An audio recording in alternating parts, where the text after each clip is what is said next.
Right, so now on to our last one. It's actually the easiest of the three. I probably should have started with this one, but that's fine. It just means we can finish off on something nice and simple.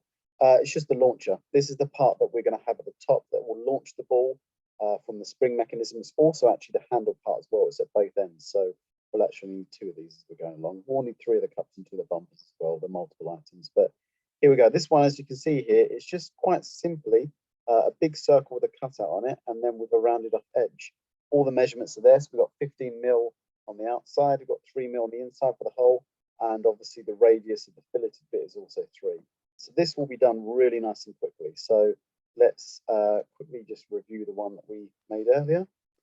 As you can see there, this is all we're really going to be making. That's the whole thing done and dusted. Let's look underneath it, as you can see there.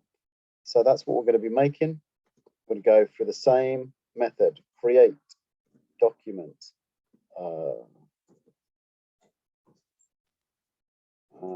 create. I mean, you can name it whatever you want, but just so you can recognize it.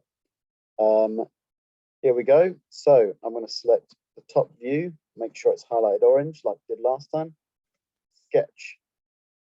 We're going to get our circle with a center point, because we're going to draw a circle here, just out. How big did we say it was? 15? That sounds about right. Yes, it was 15. Okay, so 15 mil. There we go. Let's go back to a nice 3D view so we can see it, because we're now going to extrude.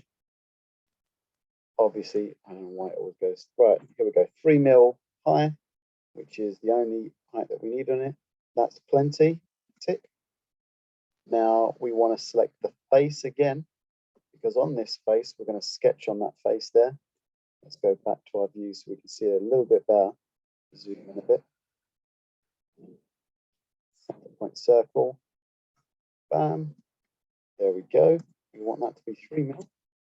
That's good. We're going to do our extrude again. Let's go back to our 3D view. No, we don't want it to do that though, because we want to cut away. So we're going to remove. I can change that to 3 mil like I did last time, but just to show you, if it's gone further, that will still work, because it's going to cut all the way through. And as we can see here, let's go back to our top view. You can see that that's cut all the way through. Now, we are almost done here. One final thing to do is select that top rim there. Select that, 3 mil. Yeah, we're done. Look at that. That is the launcher all ready to make.